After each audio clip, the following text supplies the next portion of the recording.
The one thing about racism, it's not original. There's not an original idea in racism. It's an ugly, ugly, old idea. And there's nothing original about Australian racism. What they did in Australia is exactly what they did in Africa and what they did in India. It's still colonialism. And they learnt the policies that they put into other colonies out of the experience of how to run the colonies in India and in Africa that they applied to Australia and New Zealand. But the sort of hierarchy, the idea that we were on the top and superior, and there are different groupings going down, is something that's has led to these terrible tragedies. That these people weren't worth having the food. It was more important that it went back to England.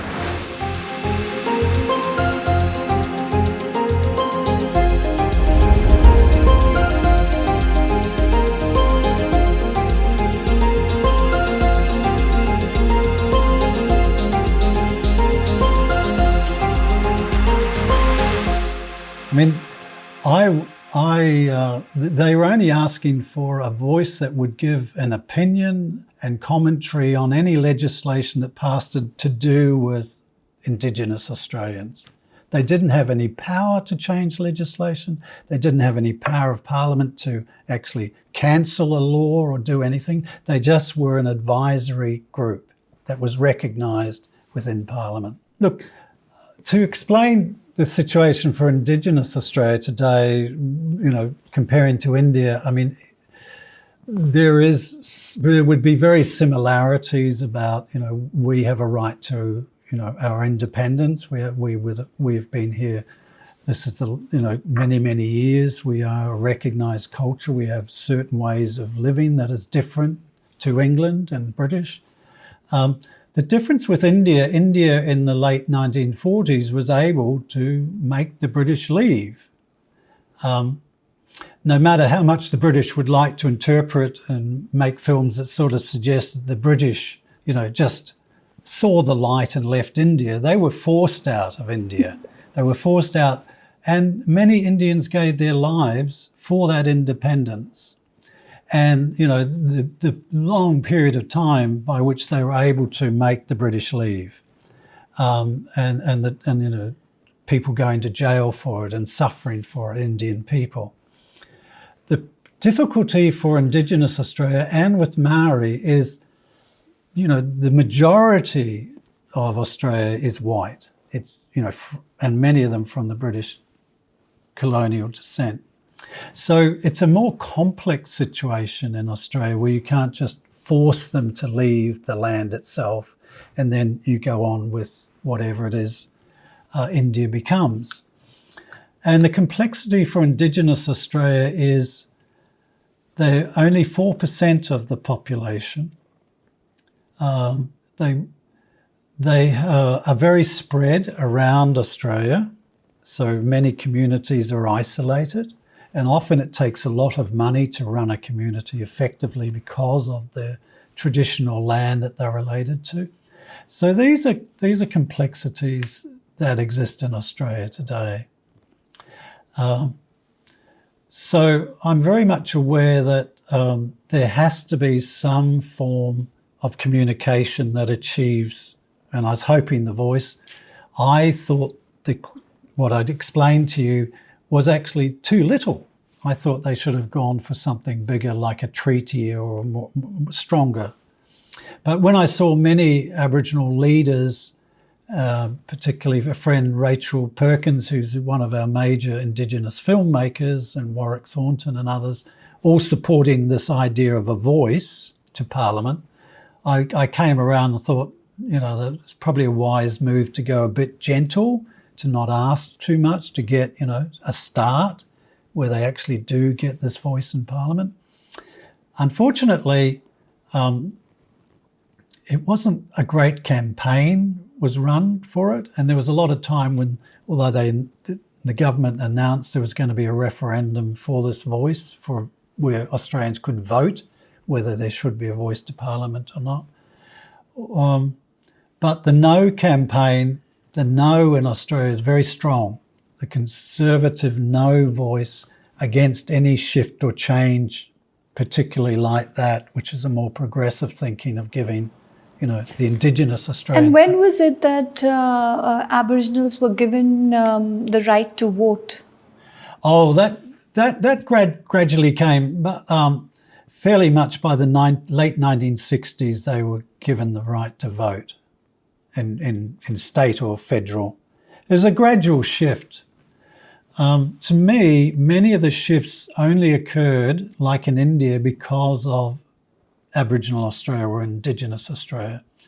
And many of the attitudes of whites in those days, because they were the ones governing the kind of how Aboriginal people lived when I was back in the 70s, they had an attitude that they knew, the white bureaucrats had an attitude, which I'm sure many white bureaucrats in India had the attitude that they knew what was best for India and the Indians, and they knew what was best for Aboriginal Australia.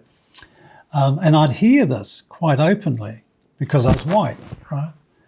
Yet, for me, it was always, even way back then, as I thought Aboriginal people knew exactly what they wanted to do and knew what to do. And I'd seen evidence of that.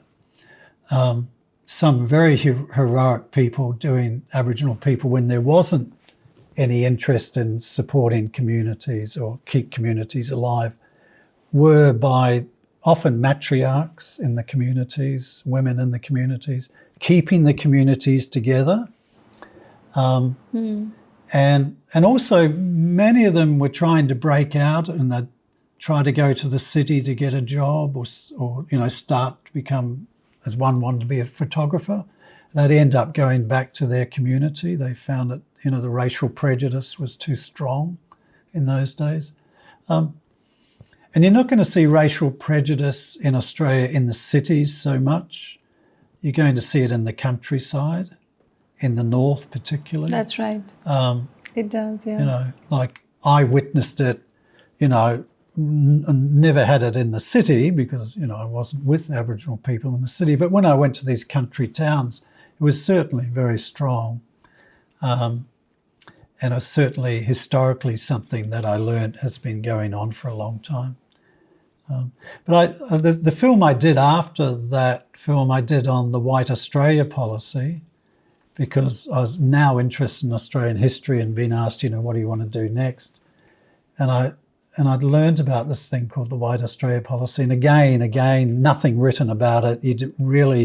They do stories about. Can you tell us what exactly is White Australian policy for people who have never heard about it? Well, when Australia became a nation in 1901, and its vision at that time, which is not fully understood even today, is that it was in population-wise in Australia. You probably wouldn't be wrong to say 96% of the population at that time were British descent or white, right? So their ideal at that time, it was pretty much they were part of the empire, the British Empire. The attitude was that they was going to be the last white continent on earth, right? And so it always has had a fear of the North, which has had a fear of India, it's had a fear of Asia, that the masses up there would come down and take over this land. And they brought in a policy, and one of the first laws of the new federal parliament in 1901 was to bring in a law called the Immigration Restriction Act, the White Australia policy, it became known, which was really much designed to limit the income, particularly of Chinese workers and people from Pacific Islands who were also brought into the cane fields, a bit like Indians were taken to Fiji for the banana and cane fields. And they sent many of the Pacific Islanders back, rounded them up and sent them back, and they put very strong restrictions on Chinese and other cultures and other races, ethnic groups. And so the idea was gradually they would either service, the white community, or they would be deported, or they would die out, the older generation. But when I found out about this, any films that were made on immigration, they virtually never mentioned the White Australia policy. Again, it's a kind of willful, deliberate, just don't go there. Omission, yeah. Yeah, omission. And it's so glaringly obvious when you know about something and you go, hang on, we've got all these universities and there's nothing, I can't see anything. This was 1992, right? There's still nothing on the White Australia policy I can read about. There was one guy who was actually in Macquarie University doing it, right? Lovely guy.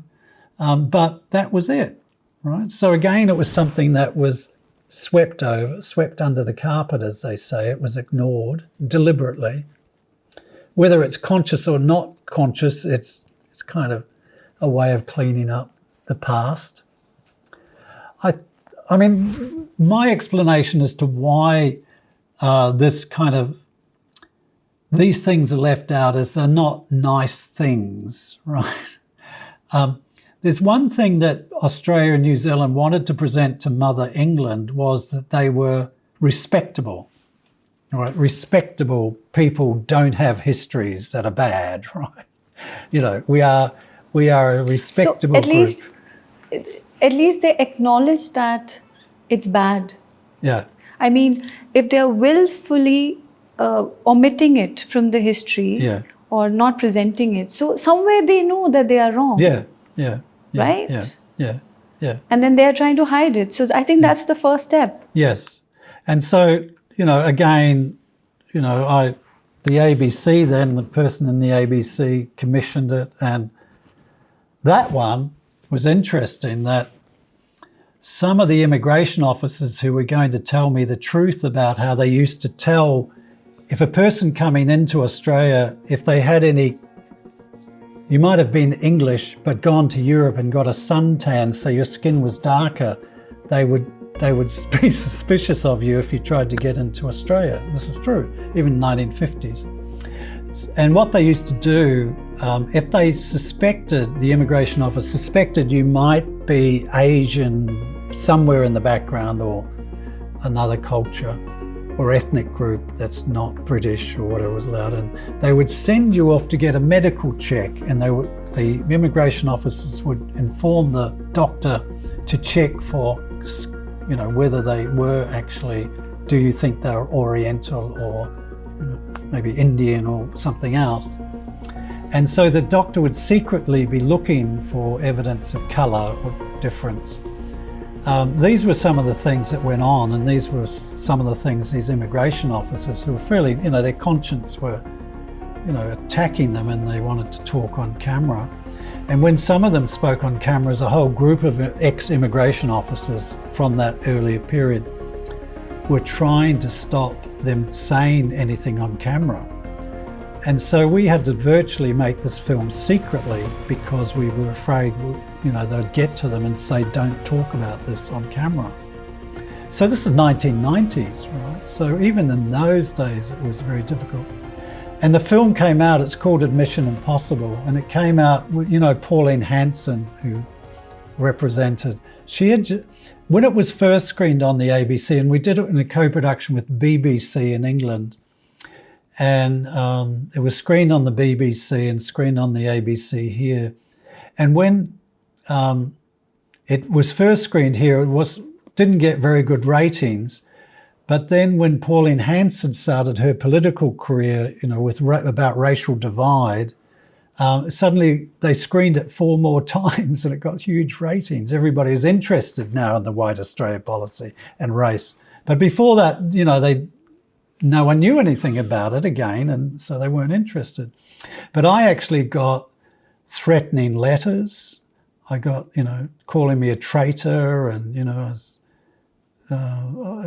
threatening letters, and they were physical. There was no internet in those days. There were physical letters arrive. And then the minister, was a Labor minister for immigration, wrote to where I was working at a place called Film Australia, which we made the film through. And the director, the CEO, the head of this Film Australia, came to me and said, I've just received a letter from the Minister for Immigration asking me to ban this film and saying this film is full of lies and it should be recut. If you want to screen it, it should be removed from distribution. It should be recut. And because Film Australia was reliant on the federal government for funding, right, he was really quite afraid that they're going to cut the funding. So he said, could you look into this? And what the minister had done, had stood up in federal parliament in Canberra and condemned the film. And it gets written up in what's called Hansard, which is the speech is written up. Now, a reporter who I'd actually interviewed for Admission Impossible worked in federal parliament, and he said, oh yeah, the minister, Clyde Holding, stood up and there's 3 pages in Hansard attacking your film and condemning it. And he sent it to me. Really? And I read it. Not one of the things he said was in the film. Not one thing he was attacking the film on was in the film. He had not even seen the film. Because the daughter of one of the earlier ministers for immigration back, after the Second World War, didn't like the film. She was going around to all these members of parliament and the Labor members of parliament and telling them all these lies about why the film should be banned. He didn't watch the film. He just took what she was saying, stood up in parliament, condemned the film. What did you do then? I went to the CEO, Bruce, and I said, tell him I don't think he's seen the film. And I had the reporter in Parliament House who was ready to go to the opposition and announce it and prove it if he continued with this attack, and we never heard from him again. Oh dear. I work with some tough journalists too. They will attack you. It's scary. You think you're never going to work, but you often go around and you look at the evidence and they're just making things up. And it's pretty horrible. But yeah, and what could I write to someone who's saying you're letting these Asian groups into Australia and they've all got knives, and what do you say to people like that? All I could write back, and I had to reply, I said, look, take it easy. Why don't you enjoy the benefits of multiculturalism? Why don't you go and go to a Thai restaurant, have a really nice Thai curry? And then I get another letter back from the same person, like, what are you doing? You're a traitor, and what do you do with people like that? They're just idiots. I mean, they don't appreciate, differences. I mean, you can see this problem with Trump, like, why on earth is American working class following a billionaire? But it's the power of, lies and today misinformation, and it's very powerful. I only can stand my ground. And of course, the ABC was demanding that I prove evidence for any of the arguments, and I had all the evidence, if they argued on anything, because I'd done months of research on it. Same with Lousy Little Sixpence. I had all the evidence. I mean, if anybody wanted to look at it or question it, I had the evidence. I mean, I will research. I love research. Research to me is like a detective. I love really feeling that there's some story here, and then going in, and I'll spend, if I don't find anything, I'll spend an extra hour finding the material and putting the story together, It's wonderful. I love it, but I will have the evidence that I'll put into the film. And, other people, I did another film where people said, oh, you're just making this up, and no. I watched your wonderful, wonderful film, Ablaze, actually. Yes, thank you. Oh, it was so moving. Oh, thank you. Shot so beautifully. I absolutely loved it. Oh, thank you. And I would watch it again, actually. I have to watch it again, yeah. For people in India, where can they watch your movie? I mean, you were kind enough to share it with me. How do people here watch it? I don't know in India. It did go to a number of Indian film festivals and won a few awards over there. I'd have to check on that because I sent you a link, and our distributor will know. I'll try and get the link for you. The Umbrella Entertainments in Melbourne, wonderful people. But that was, again, a film like that, which is, you can see it's an important story, was just a nightmare to get funded, absolute nightmare. And even with my background, it's still difficult. There's a complexity into race relationships now, which has a positive and necessary side with diversity and, trying to overcome some of the problems of the imbalance of the past. But it also leads to, unfortunately, bureaucratization of certain things. And so people aren't, you have to find the right people who will be brave enough to back you. It's often one individual who will come on board and say, like with Lazarus Sixman's about Stolen Generation, be one person who'd say, we really believe. It was John Baxter who was giving the money and deciding the money. Or it was a group of Aboriginal leaders in, Sydney who we didn't have enough money to finish. Going back to Lazarus Sixpence, we'd run out of money. We made it on very small money and we had to find $10,000 to try and finish the editing. And we didn't know that when there was a change of government, a group of Aboriginal leaders in Redfern in Sydney went to Canberra and said, this film has to be finished. We got a call from a minister, the new minister, who said, come to Canberra. I was working with Jerry Bostock, who was my co-producer, who's Indigenous. And we went to Canberra and he said, we're giving you the $10,000 to get this film finished. And I got a letter from the Prime Minister, who was Bob Hawke, saying how, important this film was. But it doesn't mean to say that it's not a struggle to even, Ablaze. I was lucky with Ablaze. And I found that piece of footage, and then I got Tereki involved, and we had a great relationship, his grandson, Tereki Onus. But I was able to because I'd finished my PhD, I was able to go for a postdoctoral fellowship at Macquarie University. And without that, I would not have been able to make the film. It gave me an income and research money over a 3-year period, and that's really how I could spend the time research. Because the difficulty with Aboriginal history is because so much was destroyed and fragmented, you're really spending a lot more time to put something like that together. And then you go in and there's no it's all about context too. Like with the Stolen Generation, there was no context for people that I'm going to have the money for them to understand that this had gone on in Australia, or the White Australia policy. People might have heard the word but knew nothing. So context, when you come up with a new story, it's usually a lot harder because there's no context for people to understand that story. The other thing is Australians often put Aboriginals under one umbrella. Okay, Yes. so this is the Aboriginal community. They don't understand that there are sub-communities, there are rival communities, Yeah. there are friendly communities. Yeah. They're just put under one umbrella. Yes. And I think that also disturbs the Aboriginal community, right? Yeah.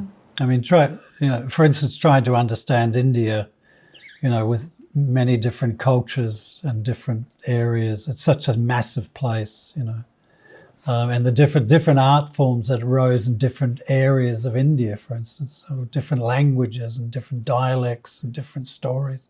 Yeah, it's the same in Australia. The group I went to, where I made my early films in the north of New South Wales, were considered really in many ways not Aboriginal, only because they had borne the brunt of British colonisation. New South Wales and Victoria had borne the brunt of colonisation earlier on. And so their devastation of their language and culture and relationship to land had been really badly damaged. The North was able to, because of segregation and isolation, been able to maintain much more language, much more culture. But even then, there's about roughly, 600, 700 different groupings because they live in small groups, a bit like clan groupings, depending on how much food in each area. On the coast where there was more fishing and more lush area, there would be bigger groupings. But in the centre, there'd be smaller groupings. But yeah, they're all different. And they all have, there's many protocols that I learnt to navigate through that very complex. It's a very complex world too. But I always have had that place from that film and these films that I could virtually go to any community and say I made Lousy Little Sixpence after that, and they would be welcoming to me. Because in a sense, what they say is you got it right. And many of the elders would see these films and they even come up and tell me as something they will pass on to their next generation. And that's because I'm aware that when I was making the first film, I'm making it community. It is taking regard as community story, not my story that I'm telling, but it's a community story. So there's a lot of negotiation goes on with elders during the process of making, if we're getting it right. As I say, I never work in isolation.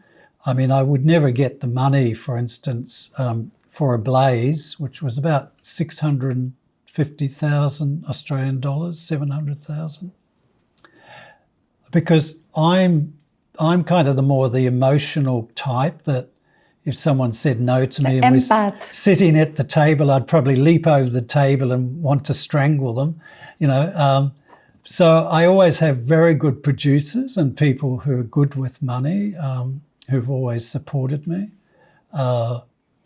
And going back to Lousy Little Sixpence with Martha Ansara, who was a co-producer, and there's always, like with Cherokee in the community I'm working with, they're always on side. So I work within a particular community because it is a complex world. You cannot just I can't just go to any community and walk in there and say I'm going to film. It's not the way I would act anyway. But there are different dynamics. Yeah. Because the Blaze, Bill Onus, is actually a close relative, a cousin of two of the women I interviewed 40 years ago for Lousy Little Sixpence. And so they're all from the same Yorta Yorta group. So there's a connection there with my connection with those people, which goes back, over 40 years. So, and I knew that story about Bill Onus, not in that detail, for many years. And that's why when I saw the film, I suspected, and I saw Bill coming up all the time, and I suspected he had something to do with it and knew that he was possible. Can you tell us a little bit about the background or a synopsis of your movie? Yeah. A Blaze. Well, it's based on a piece of footage that we discovered in the National Film and Sound Archive, probably made in the 1940s. It had no sound. It arrived in the archives with no labelling. It was just 10 minutes of footage. And it was an Aboriginal community in urban. It was in a city. So they were dressed, in Western clothes and urban. And there was a play. They were putting on a play. And there were other playing sport and other activities going on. And I was asked by the National Film and Sound Archive, could I identify any of it? And I immediately identified Bill Onus. And I identified some other people who I knew were important in Aboriginal history. So I was curious and immediately didn't start. In fact, it was a couple of years later, and I came up with the idea of possibly looking at this and then put it in as my postdoctorate idea to go into research. I didn't have the money really to spend on researching.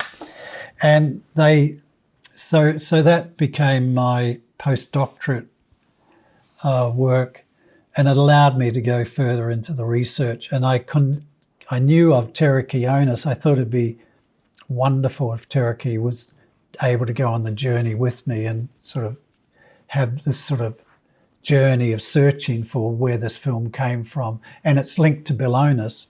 Now, Bill Onus was in the 1930s and 40s through to the late 60s an Aboriginal activist for Aboriginal rights at a time when they didn't have many rights.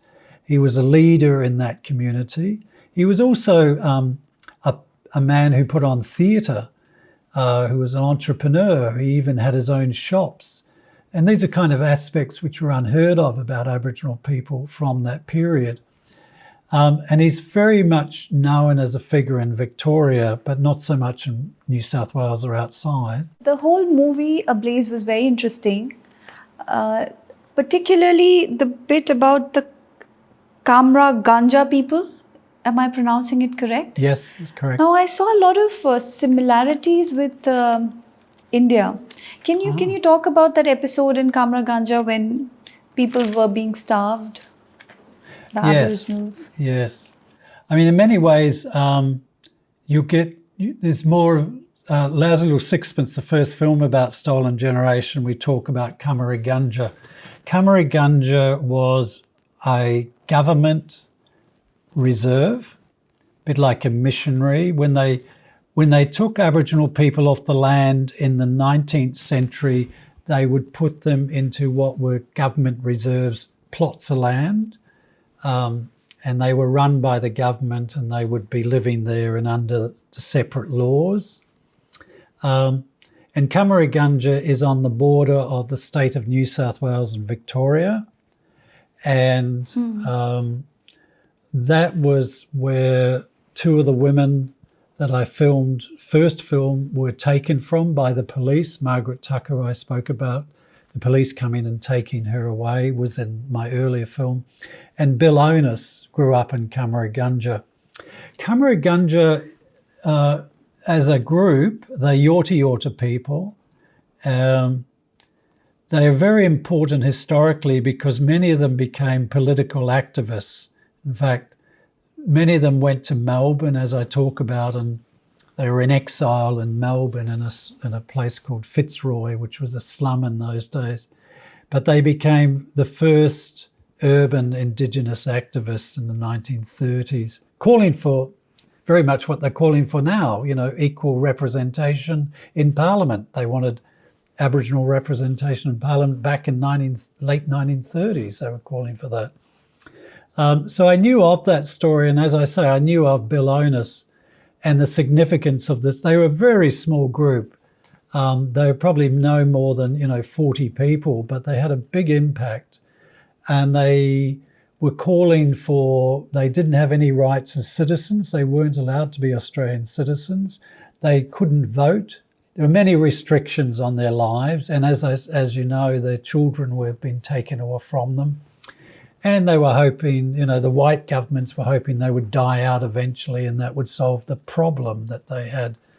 So Kamara Ganja is a place I know very well, and the people are still living there. The community's still there, and we actually filmed on there with Cherokee, where Bill Onus was buried and was finally buried there. Not buried, but his ashes were spread there. When I was watching it, and in Ablaze, I saw that people in Kamra Ganja started starving and dying because of many reasons, and one of the reasons was also, they weren't given enough food, and they were overworked, underpaid, and sometimes not paid at all. Yes. Now, yes. I saw similarities in India. To give you some context, in the 19th century, between 15 and 29 million Indians died from starvation during famines caused by British policies. And a notable example was the Bengal famine during World War II, where 4 million people died because Winston Churchill redirected food supplies from Bengal to Europe. When some British officials expressed concerns about the deaths, Churchill coldly replied, "Why hasn't Gandhi died yet?" That's terrible when tragedy. I looked at Ablaze, so many similarities. And the scale in India, from what I know of it, has been massive, and it's one of the things that struck me about going to England, and I think why I wanted to go back to the colonies, if you like, and start to look at where I actually grew up, was the fact that I'd go to museums and there was the rest of the world. In, you know, the British Museum was all stolen from India and Africa and all around the world, and Maori as well. So I learned, you know, I spent a lot of time that I was there in these places, and I actually started to twig that, you know, I think I really started to get the impression towards Maori and Aboriginal, Australian Aborigines. There was an exhibition there about the massacres in Tasmania. But an awareness of how much the British Empire had stolen from these places and had taken away. But that's a terrible tragedy, what you're describing. And the 1857 massacres after the uprising in New Delhi was horrendous, the way they strapped people to the front of cannons and fire them, the British, as a way of, you know, punishing people who took the Jallianwala in the revolt yeah. and the uprising. So, I mean, those sort of things, I started to grow more interested as I was reading Australian history and writing Australian history, if you like, of, you know, the similarities. Because the one thing about racism, it's not original. There's not an original idea in racism. It's an ugly, ugly, old idea. And there's nothing original about Australian racism. What they did in Australia is exactly what they did in Africa and what they did in India. It's still colonialism. And they learnt the policies that they put into other colonies out of the experience of how to run the colonies in India and in Africa that they applied to Australia and New Zealand. But the sort of hierarchy, the idea that we were on the top and superior, and, you know, there were different groupings going down, is something that's, you know, has led to these terrible tragedies, that these people weren't worth having the food. It was more important that it went back to England to help the English win their war. And it was similar to Australia when Australia was fighting and sent most of its troops to support England and Europe. Then the Japanese entered the war. The British would allow the Australians to take their troops back to defend Australia when it was about to be invaded. And that was a big split between Australia and Britain. And it's when Australia turned to America and became allies, stronger with America, which still exists today. Sorry? I also got some very interesting data when you were just talking about Australia and the troops, Australian troops being sent there. There is quantification of World War I, for example, you know, how much India gave to Britain. Yes. 1 in 6 British soldiers in the war was Indian. 54,000 Indians died, 65,000 were injured, 4,000 went missing or were captured. Financial contribution was Indian taxpayers paid 100 million pounds in that era's money. So if we adjust the inflation, that's about 9.5 billion pounds. That is World War I. Supplies 70 million rounds of ammunition, 600,000 rifles and machine guns, 42 million garments, 1.3 million Indians served in the war. They also supplied 173,000 animals, 370 million tons of supplies. Goodness. And if you actually calculate it, in today's time, it's billions of pounds. Huge. It's massive. Yes. Yeah. It's astonishing. Yes. And a lot of advocates of colonization would say, but Britain gave you so much, railway stations, you know, the railways, the telecommunication, the industrialization, right? Yeah, yes, but then if you look yes. at countries who were not colonized, Yes. Yes. Look at them and look at the countries who were colonized. I think Yes. the answer is very clear. That's an old argument, isn't it? It's about technological progress versus, human suffering. You can't equate, the fact that you had railways, but the railways were only built, let's remember, by the British in India to take the goods out, right? It wasn't for the benefit of the many people who suffered during the famine. It was always the economics of getting wealth back to England. I still find, unfortunately, I live in a country, Australia, where we're still, you switch on the news and I sort of grit my teeth every time they talk about the royal family in England and sort of say, come on, guys, let's move forward. This sticking with, the royal family and those kind of thinking, particularly when, the choices should be to, consider what we can do as a country, a nation. Why can't Australia show the world that it could get on with its Indigenous people and come up with something progressive, and put the money into that rather than falling back onto these old forms? Brits love the royal family. They get so offended if you say anything about the royal family. But then when they talk about the Middle East, they will say, oh, they have these kings and it's not a democracy and this and that. Yes. But then they are so obsessed with the royal family. We used to, that's one thing I remember when we went to the movies, they used to play what was called The Queen, and it was a trailer where they played the British national anthem and the Queen rode on a horse through it. And I think we were the generation who decided, and everybody stood up in the cinema and would stand up while this played. And we as kids would not stand up, and there'd be some little old lady behind us would whack us over the head with an umbrella and say, stand up. So we were always, and I was hoping that it would be more, change is quite slow here in that area, but I think my ideal is that, and particularly the 70s films, as I was talking about earlier, the feature films were looking at the First World War and Gallipoli and the fact that it was a defeat and the British forced the Australians into this defeat, to break free of that. And it, in many ways it did, but it still, to me, hasn't sufficiently looked at its own area that it needs to clean up, which is to do with its relationship with Indigenous Australia. And that is something that has had many opportunities to be tackled and hasn't. My faith is in the younger generation.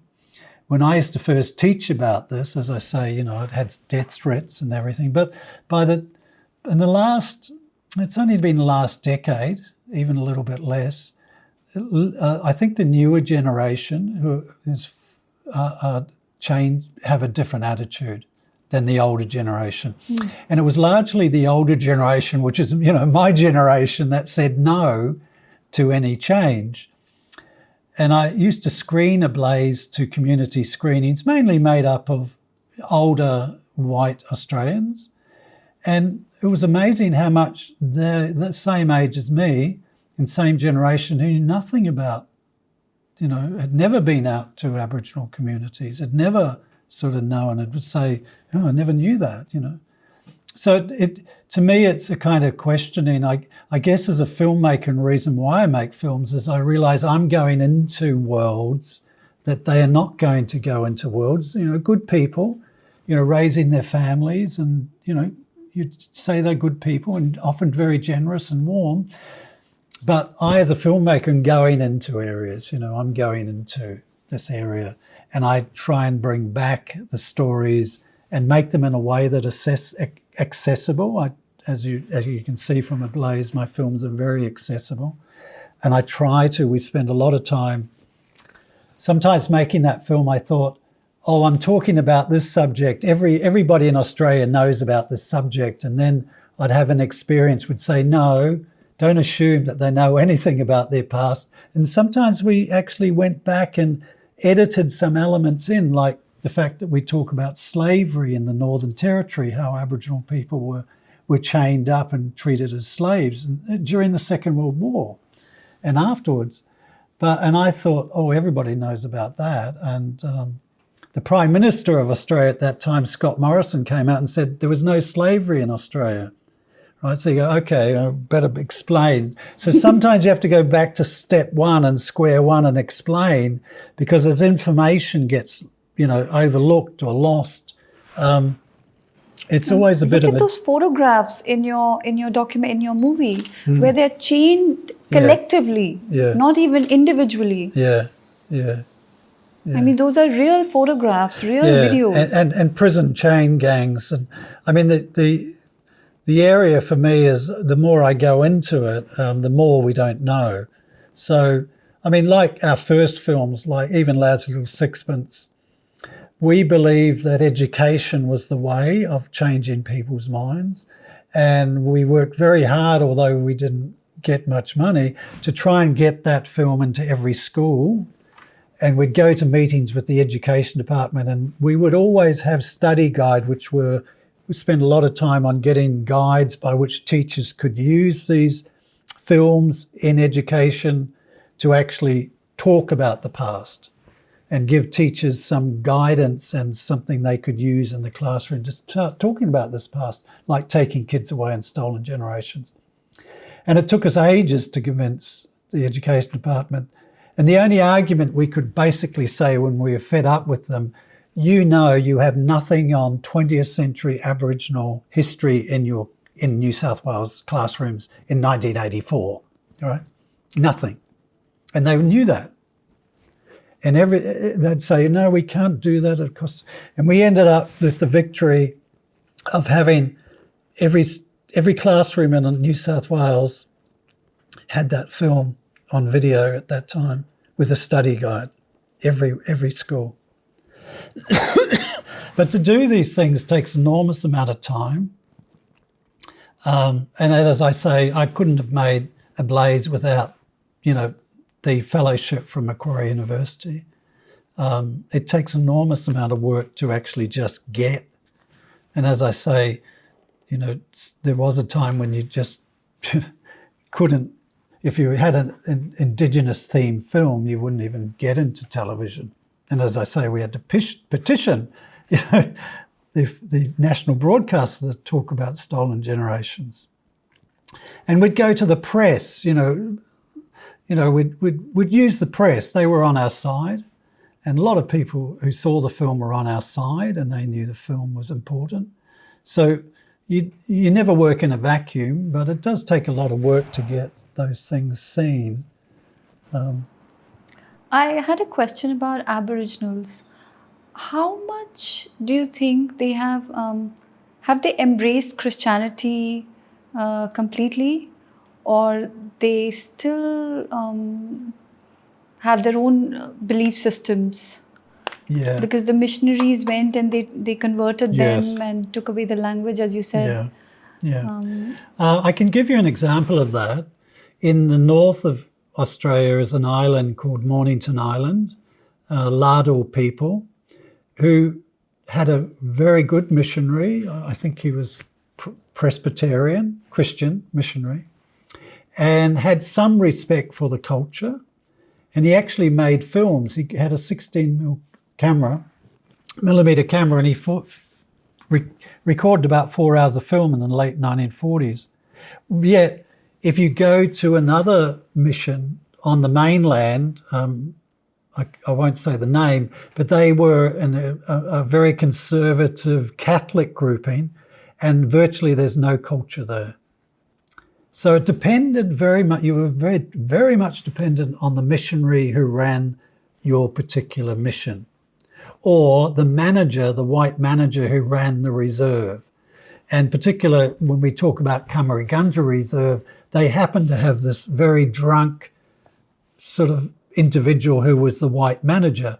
So your lives were dictated to by that authority figure. And legally, the police could be called in at any time.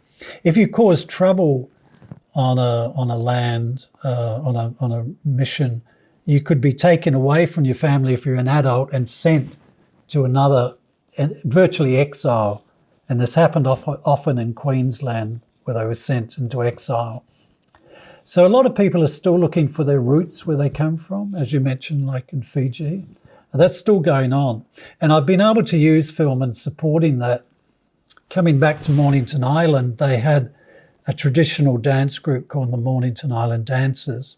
And they were actually holding, they had their own dances that had survived the missionary time, because the missionary was more favourable at that time. And they had told me that they were getting elderly, and they'd passed on all the dances they knew to the next generation of dancers. This is about 2000. And beginning of the 21st century. And I said, oh, I think I have in my collection a piece of footage from about 1928, and it has dancing in it, and it was filmed on Mornington Island. Could you have a look at it? And there was no sound.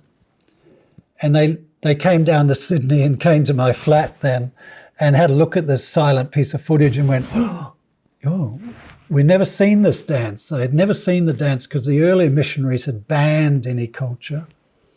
And so they said, we think it's the mosquito dance, because the song had survived and the rhythms of the song were very similar to the movements of the dance. So I gave them this footage on, would have been video then, VHS. And they took it back to Mornington Island and rang me up 2 months later and said, it's back. We've got back our culture. We've taught it to the next generation. It now lives. How nice. Yeah, so they said, we're opening a cultural centre. Do you want to come up and hold a film festival here, right? So I got the National Film and Sound Archive, and we searched for old films. We found about 30 hours of old footage and take copies up. The archivist went from the archives to show them how to use the material. And this is because why it's so important, and many of them, when they screen the footage, they found other cultural significant dances and actions that had been lost because of the missionary period. But also what had happened when we screened some of the film at night on an open-air screen, an old man got up and walked to the screen and took the microphone, the silent films, old film, and said, oh, that's me. Well, that's so-and-so as a child, and so-and-so, and this is what place it was. And this happened over and over again. This was the first time they'd ever seen an image of themselves. Because when the missionaries ran the missions for up to the first 70 years of the 20th century, the only photographs that were taken by the missionary or somebody with the government, if it was a government reserve. And when they left, they took all the photographs. And these were some of the photographs I found stored in these boxes. So you have whole generations growing up not even seeing photographs of themselves, let alone, the culture being destroyed and lost. So in that way, we set up a project where these elders we would cut little films, and they could take that to the local school with their grandchildren, and now talk about their lives using this footage of their early years to talk about their lives through these images. So the image in rebuilding community and rebuilding culture with photographs as well is very, very important with Indigenous Australians. And I learnt that earlier on when I found some photographs and would take them to people, not knowing, and say, I found this photograph, I think it's your cousin or somebody.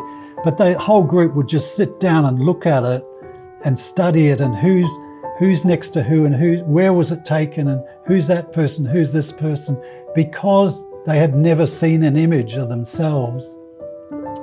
And it put them in a location, a real location of the past. So although I was white, I have photographs of my grandparents and, family photographs. This is many Aboriginal communities who were under missionaries or reserves don't have these images of themselves.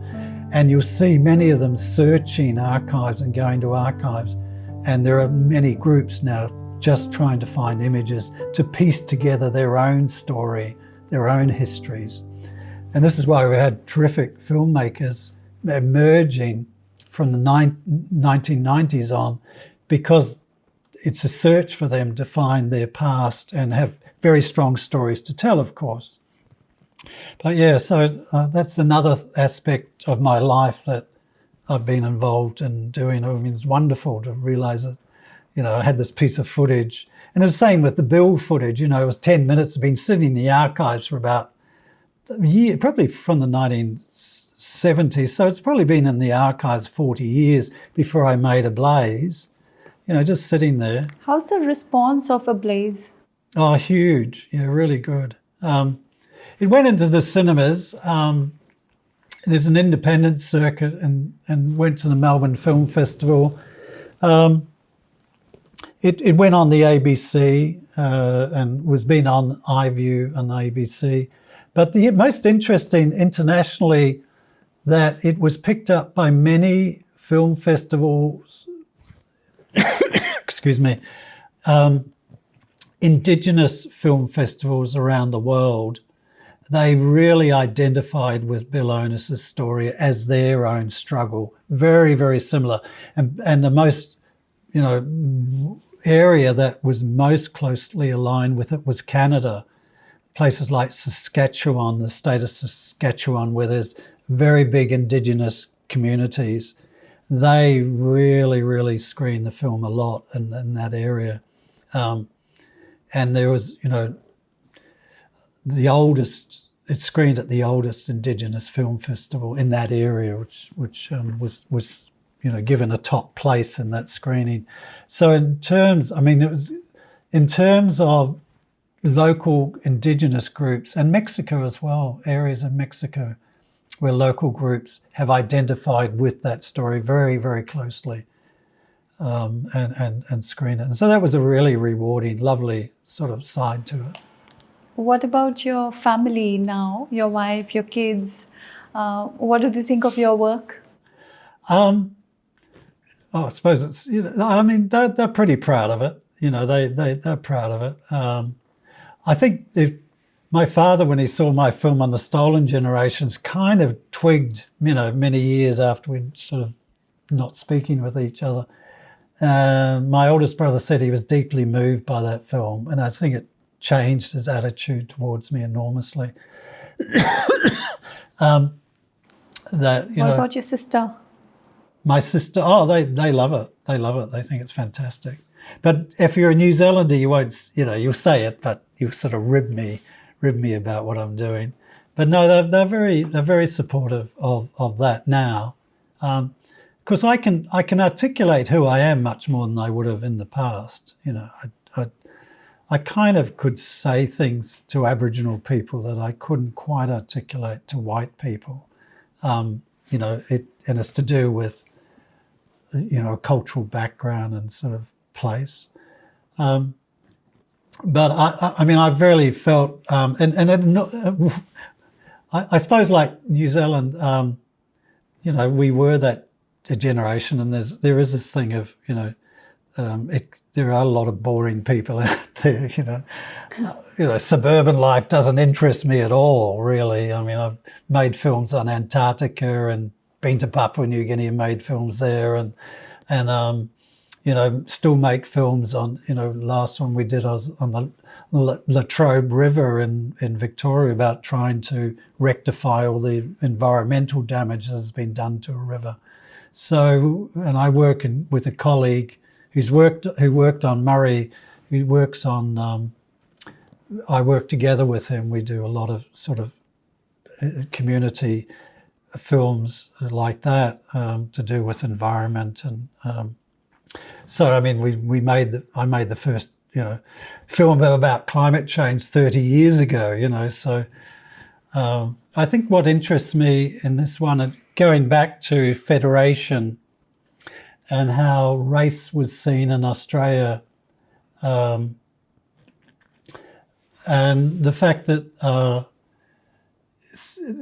performers, white magicians who stole Chinese magicians' personalities and totally race impersonated them, and became top performers, and how that was seen, which shocked me. I'd seen these images, early images of this happening in Australia, and I never heard about it. But they were big in top of the theatres. So the major theatres in Melbourne, everybody would dress up and go and see these, believing they were real. But it was a fantasy of China. And meanwhile, in Chinatown down the road, they would be deported. So I'm interested in this kind of contradictions of the past, of how you could, on one hand, how you viewed India as well as this exotic place, and sort of deny the other elements of the British Empire. Would you call this cultural appropriation Yes. in a way? Yeah. Yeah. But it Could also you talk a little bit about it? Well, cultural appropriation is once. I mean, it's there's things called blackface and yellowface, and also Indian. It's a way of taking on aspects of the other race, but it's also a mocking of the race that you're imitating, and stereotyping. So, in a sense, that they could see Asia or China as a fantastic romanticized image. Yet this was the time, what fascinated me was this was the time when the White Australia policy came into being in 1901, around this time. They could at the same time, and you can see it in the press, towards the local Chinese community just down the road from these major theatres in the Chinatown, they were rounding them up and deporting them. And so there's a way of seeing other nations. One was to romanticize the East, which Edward Said wrote about, Orientalism, a viewing of India and the Far East in a way that was, romanticized. And that's something I started to learn about. But I also learned it was a way in which Aboriginal people and other peoples were able to escape from these missions and reserves.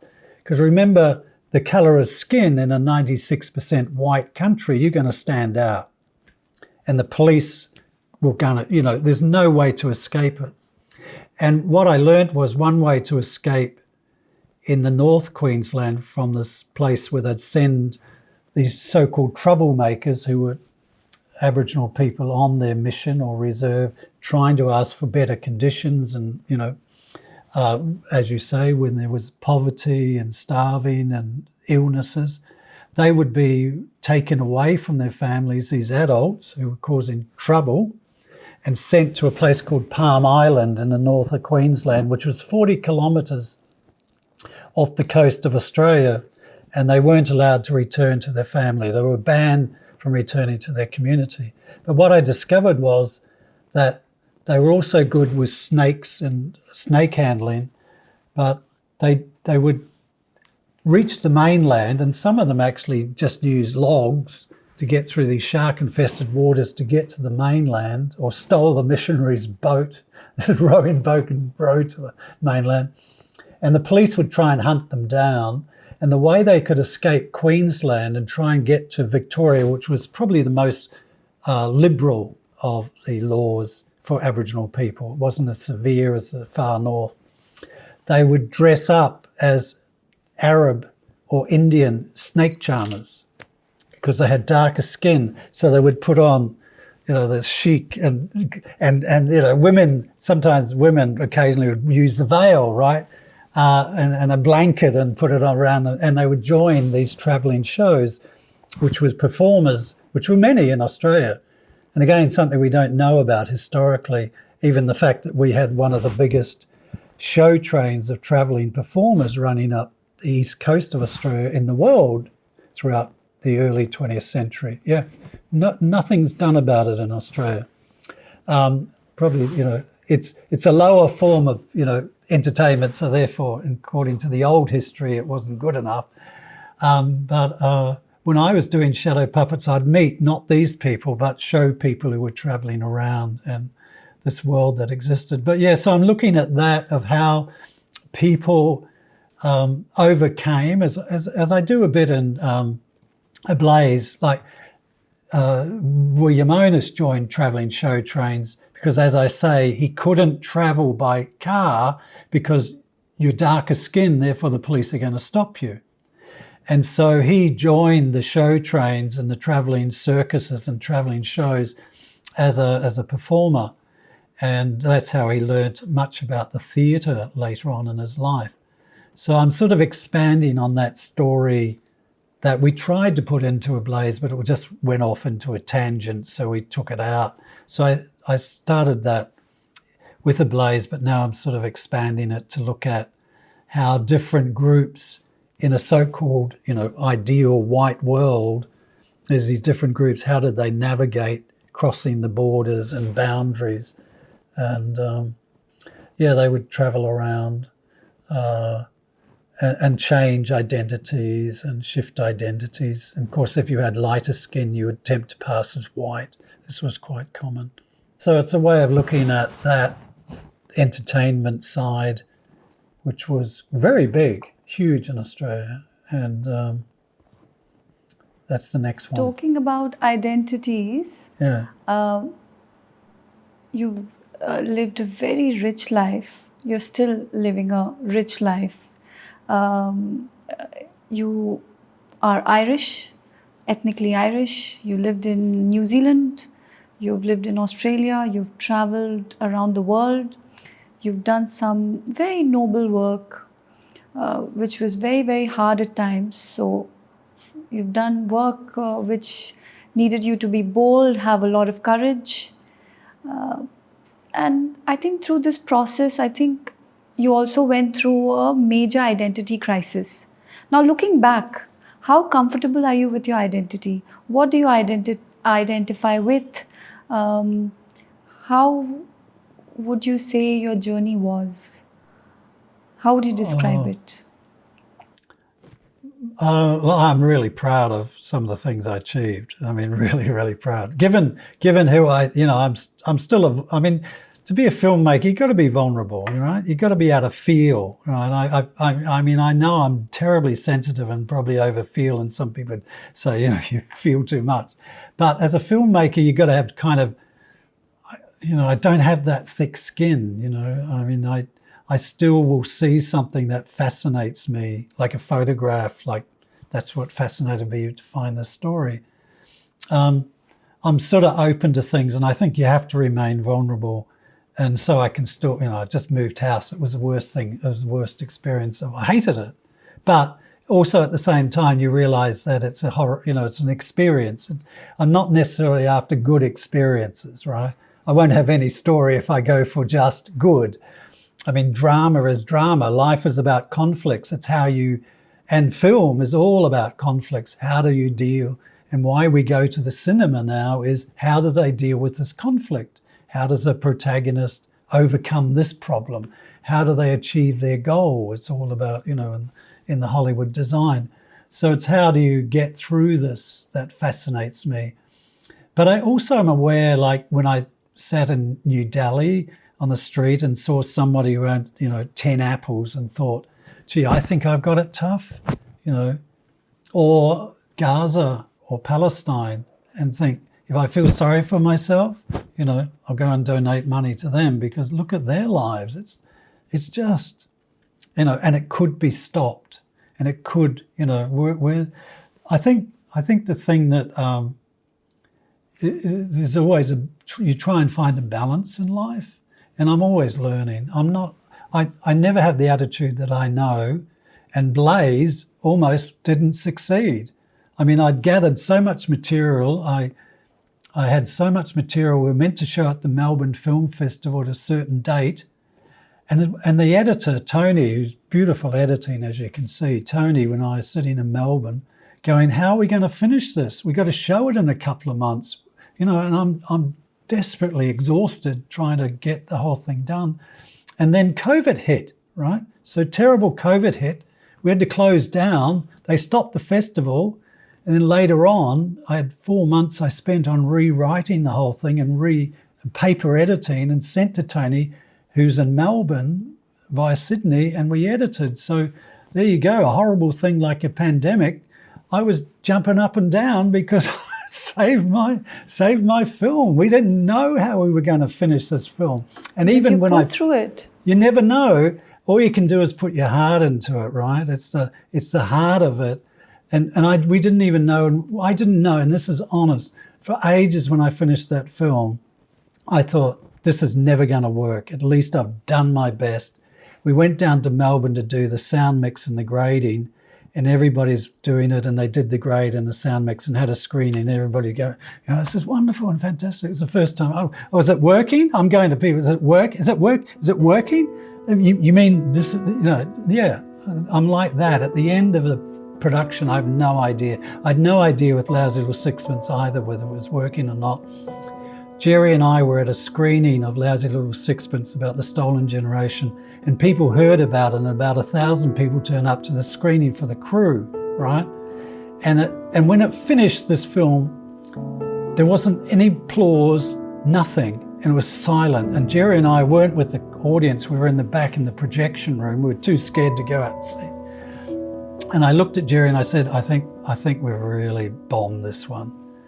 And he said, oh, yeah, gee, nothing, no one's clapped. And someone came out and said, no, they're in shock. It took ages before people got over the shock of what they were seeing, that this actually went on in Australia.